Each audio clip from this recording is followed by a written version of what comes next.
Hello everybody, welcome to Noetic. I am CJ, and today we're going to be looking at an essay by a man named Samuel Johnson. Now, who is Samuel Johnson anyway? Well, he was an 18th century man of letters, meaning that he wrote just about everything you can think of. He wrote poetry, he wrote plays, he even wrote a dictionary, but he's also known for writing moral essays and essays of different natures and different kinds. And he put them out in pamphlets, weekly, daily, and he's written for a variety of some and even made his own. And the essay we're going to be looking at today is from The Rambler, and it is titled Against Procrastination. It is number 134. And was written on Saturday, June 29th of 1751. So let's get started and understand why Samuel Johnson is against procrastination. So he starts off with an anecdote. He's sitting at his table and he can't write. No matter what he can do, he just wants to think about something else. He doesn't want to put pen to paper. But then all of a sudden, the deadline strikes him, what he calls the summons of the press. And that gets him out of his little stupor, and he begins to write. Now, Johnson realizes that he's a little different than everybody else. He can get out of that stupor, and he can begin to write. But many people are actually in the grasp of procrastination. And I think the bigger idea that Johnson is getting at is that procrastination attacks everyone, even somebody of Johnson's stature who is able to just buckle through it. That procrastination is everywhere. Even if you defeat it, it's never destroyed in his terms. It's always there. So, what is the nature of this impenetrable beast anyway? Well, Johnson says that procrastination is when we build off a regard for the present and a worry for the future. So, our imagination constructs a future where everything's going to line up, where we're going to be able to think of an idea for that essay. It's going to come to us like some lightning bolt from God.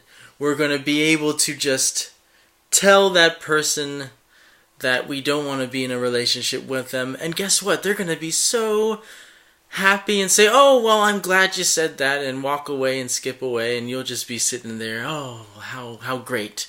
How great. That didn't hurt as bad." So we create these moments where everything's going to be wonderful. And that makes us realize, okay, well, since that's going to happen, I don't have to do anything now. I can just sit in the present and not worry about anything. It's all going to line up in the end, right? Superman's going to come and save us one day, but we don't have to worry about it today. And the crazy thing about it is that we know these are fake. We know that we are building upon a throne of lies here, and that every submission to our fear, as Johnson says, enlarges its dominion. Little things become tiresome, and big responsibilities, they're just unbearable. We just succumb to the weight that we're putting on ourselves by procrastinating. So Johnson just asks, well, why don't we just get it over with? Why not suffer the real thing than the counterfeits of delay? And this is quite obvious, right? Why not? I mean, it's Nike's logo, right? Just do it. Why can't we just do it? Well, procrastination comes back. And it takes us, and we don't want to do that thing. Johnson uses the analogy to reaching up for an apple at arm's length. We can grab it. We can do it. We are fully capable. It's not that far away, but we don't do it. We don't lift our arms up to reach for that apple. you would think that this would be a pitiable figure, that, oh, how sad that poor person can't reach their hand up to grab that apple. But Johnson finds no pity in that sort of person, for he or she is their own tormentor. They torture themselves by procrastinating and delaying what has to be done, right? So now this brings up this idea that laziness, okay, so if they don't want to bring their hand up to grab the apple, that laziness is a part tied to being timid, is what Johnson says. Okay, so what could that mean possibly? And he has two explanations for that. One is that we have a fear of success, that burden of responsibility once we do write that novel, or once we get that position, or even break up with that person, becomes so heavy that we cannot even function, or we're afraid that we cannot function in the future.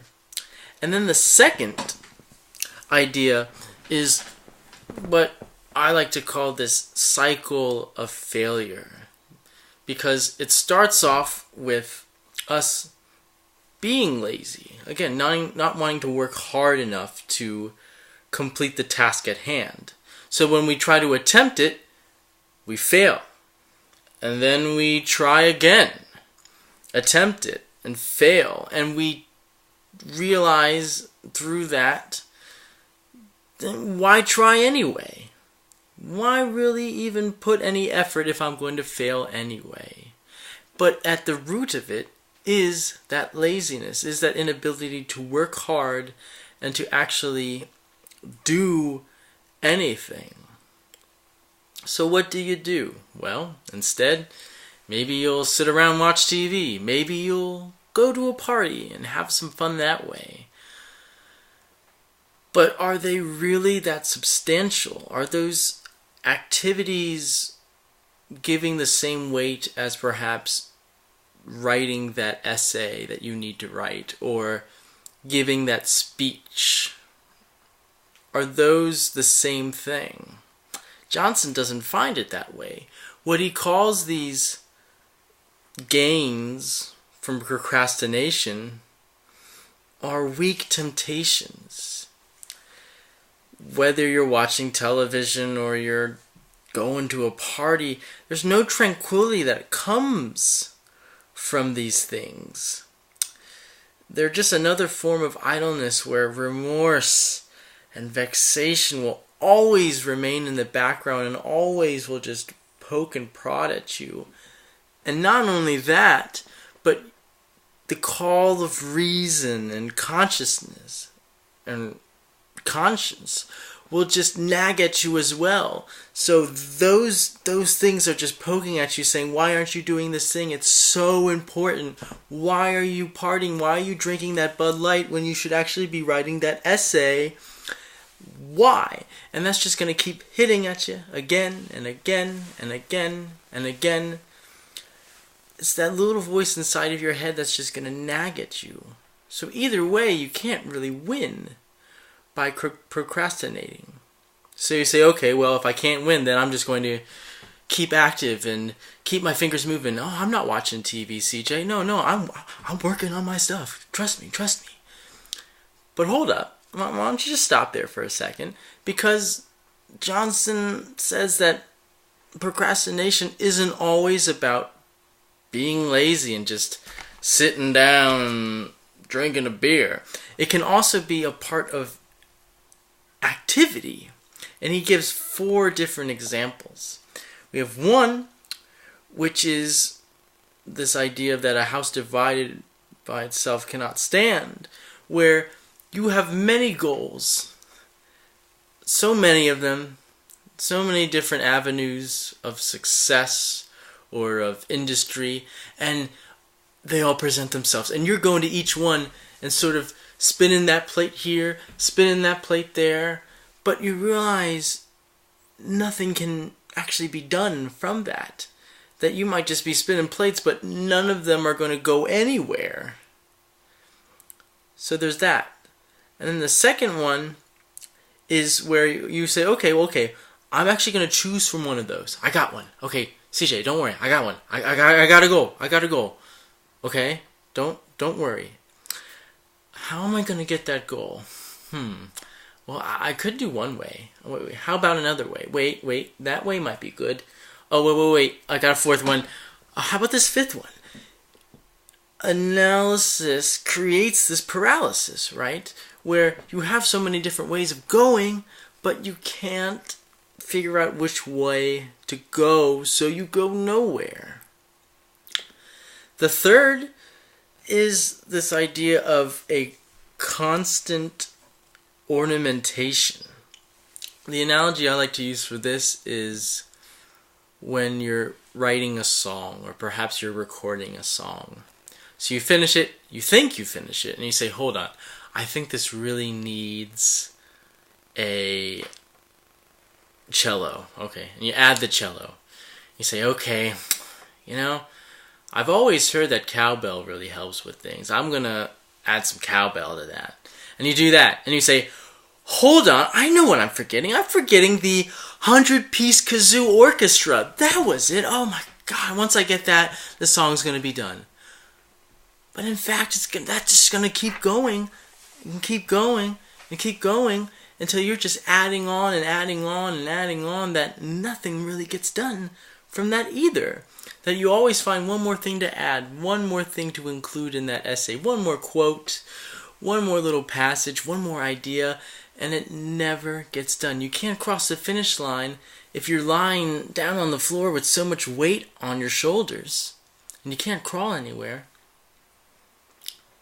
And finally, we have this idea linked to that one of paralysis from perfection. You want to try to get all of the knowledge of architecture to create that perfect building. I want to look at a Norman Rockwell photo to see the perfect family so then I can see them in the perfect house. And then you're going to look at the Brunelleschi's dome and you're going to say, okay, I need to get every little detail and every little thing there. And you just keep going and going and going doing research, but then you actually never put a plan in motion or even write or create the blueprint for that building in the first place. So you keep studying and studying with no start, with no beginning, because you're just trying to get all of the research ready to complete the thing. You feel as if your ability and your taste or your knowledge are not weighed out equally. So you feel as if you add more knowledge, then perhaps your ability can rise up. But that's not going to happen, and you just keep doing that until nothing happens, and nothing gets done. So that's the fourth reason. To round this essay up, Johnson puts a silver lining upon everything. Even if we do combat procrastination, we say, okay, I'm not going to let it get to me. I hear the call of reason and consciousness. My conscience is working overtime. I'm going to do the thing. You could die before that novel gets done. You could die right after you change your mind and say you're not going to procrastinate. But Johnson says, okay, that might happen. You might fall. But the fact that you decided to battle procrastination is the most important thing. That is what he leaves us off with. That if you can fight for the good of reason and human consciousness and of human doing rather than human sitting around doing nothing, then that is the most important thing. And that is what we should be striving to in order to be a good person. So I want to thank you all for sitting here. And if you were procrastinating on downloading that Noetic app, I want to entertain the fact that you can download it on many options. You could do SoundCloud, listen to us there. You could listen to us on YouTube, or you could download the app on Google Play or on the iTunes Store, App Store. And I might be giving you different paths, and you might just say, oh, I don't know where to go, but I urge you to choose one with full ability and with full reason and consciousness, just as Johnson would prescribe. I want to thank you all so much for listening, and I hope you read more Samuel Johnson and listen to more Noetic stuff. Thank you all so much. Good day.